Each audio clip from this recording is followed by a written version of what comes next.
మన దెబ్బ పడుతుంది. ఇంకోటి వీళ్ళ పైనుంచి మ్యానుఫ్యాక్చర్ వీలే చేస్తారు, దాన్ని రీటైలర్ వీలే చేస్తారు, డిస్ట్రిబ్యూషన్ వీలే చేస్తారు, కింద అమ్మేది తీసుకునేది మాత్రం మనం తీసుకోపోవడం వల్ల ప్రతి లాభపడేదంతా వాళ్ళు లాభపడుతున్నారు, నష్టపోయే వరకు మనం నష్టపోతున్నాం. ఇంకోటి వీళ్ళ వల్ల మనకి ఏమవుతుందంటే ఒక ఏరియాలో వీళ్ళు ఒక రెంట్ ఉంటుంది అన్న 6,000 7,000 వరకే నడుస్తుంటుంది.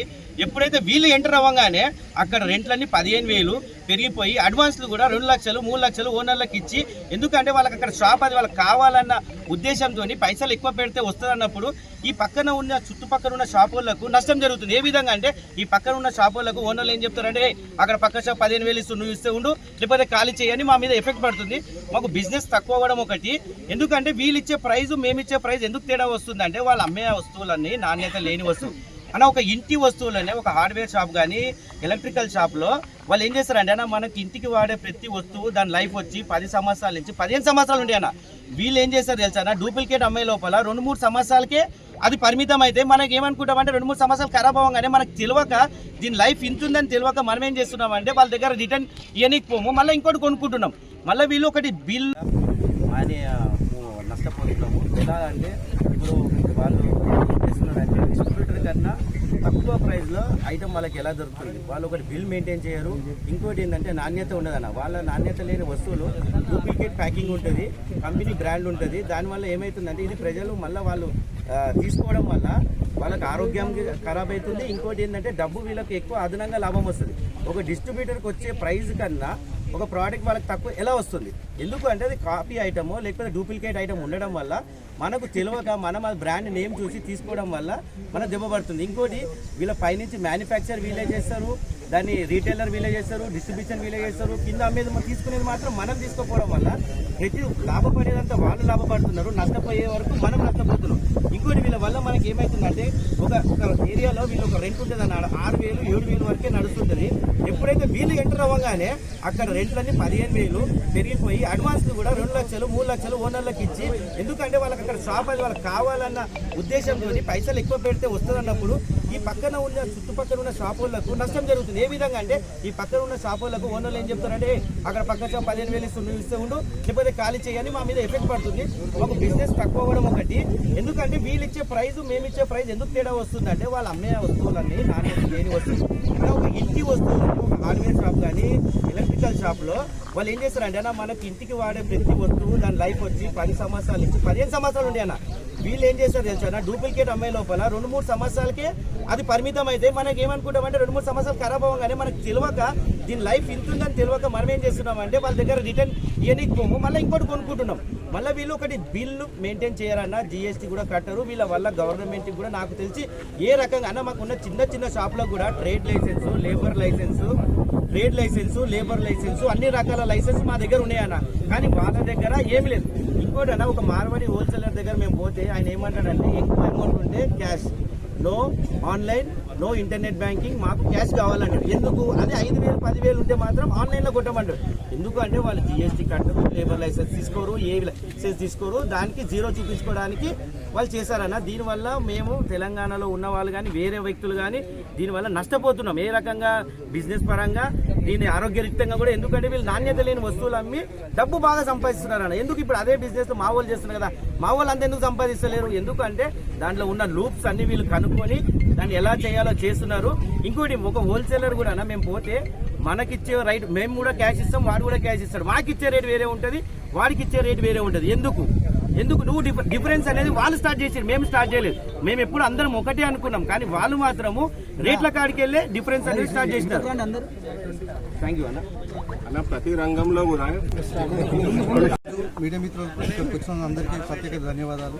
ఈరోజు బోడుపల్ ఆధ్వర్యంలో మేము మార్వాడికి వ్యతిరేకంగా మేము ర్యాలీ తీయడం జరుగుతుంది. దీనికి ముఖ్య కారణం ఏంటంటే మన తెలంగాణ ప్రాంతంలో మార్వాడి వాళ్ళ బిజినెస్ ఎక్కువైపోయి చిన్న చిన్న వ్యాపారస్తులకు కూడా ఇబ్బంది జరుగుతుంది. ఒక తెలుగు బిడ్డ ఒక బిజినెస్లో రాణించాలంటే ఒక 1 year 2 years నుంచి కష్టపడతాడు. వాడిని గోల్ మొత్తం బిజినెస్లో పెడితేనే రాణించగలుగుతాడు. ఒక 10-15 సంవత్సరాల నుంచి మేము బిజినెస్ ఫీల్డ్లో ఉంటుకుంటూ మా తెలంగాణ బిడ్డలకు మేము నలుగురికి ఉపాధి కల్పించుకుంటూ ముందుకు వస్తున్నాము. వీళ్ళు ఫస్ట్ ఆఫ్ ఆల్ మార్వాడి వాళ్ళు ఏ విధంగా మాకు లోకల్లో కూడా ఎంటర్ అవుతారు అంటే, సార్ మాది గుజరాత్ జగదీష్ మార్కెట్ ఉంది కదా సార్, మీకు అలా కాకుండా మీకు అక్కడ పోతే బిజినెస్ అనేది చాలా లాంగ్ అవుతుంది కదా, మీ దగ్గరికి వచ్చి మీకు హెల్ప్ చేయడానికి మేము వస్తున్నాం సార్. మిమ్మల్ని దోపీ చేయడము అలాంటివి చేయడానికి రావట్లేదని చెప్పేసి మెల్లగా వాళ్ళు హోల్సేల్ రంగంలోకి ఎంట్రీ అయ్యి ఫస్ట్ ఆఫ్ ఆల్ ఆ హోల్సేల్ రంగంలో ఉండే అది ఉద్యోగులు ఎవరంటే వాళ్ళే ఉంటారు. ఏ తెలుగు బిడ్డ కూడా ఎక్కడ కూడా ఉండడు. వాళ్ళు ఏం చేస్తారంటే ఫస్ట్ ఒక 4-5 బ్యాచ్ని దింపుతారు.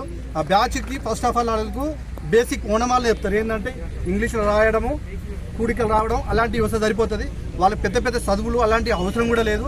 వాళ్ళ పిల్లలకి అలాంటి వాళ్ళకు కోచింగ్ ఇచ్చేసి ఆ 4 ఇంకో బ్యాచ్కి దింపి వాళ్ళకు ఒక 1-2 ఇయర్స్లో వాళ్ళకు కోచింగ్ ఇచ్చేసి బిజినెస్ ఓలమాలు ఇచ్చేసి వీళ్ళే బిజినెస్ చేసుకోవడానికి డబ్బులు అమౌంట్ వీళ్ళే అడ్జస్ట్ చేస్తారు.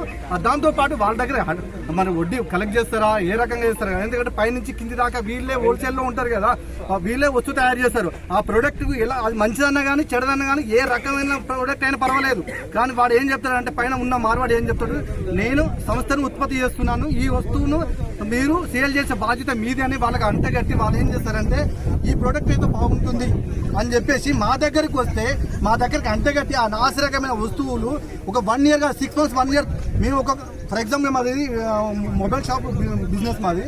ఒకసారి క్వాలిటీ వేస్తే మనం బ్రాండెడ్ కంపెనీలు వేస్తే మినిమం 4 years 5 years 6 years దాకా కూడా ఉంటుంది.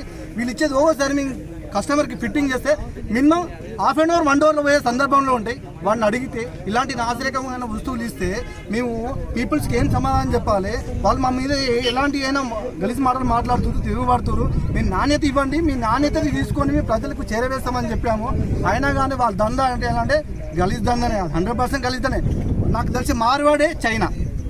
మన బీజేపీ వాళ్ళు సంఖ్యలు కొట్టుకుంటారు కదా, జై ఏది make in India make in India make in India అని అంటారు కదా. మేక్ ఇన్ ఇండియా అంటే 10-11 సంవత్సరాలు అవుతుంది. మరి ఏది మేక్ ఇన్ ఇండియా?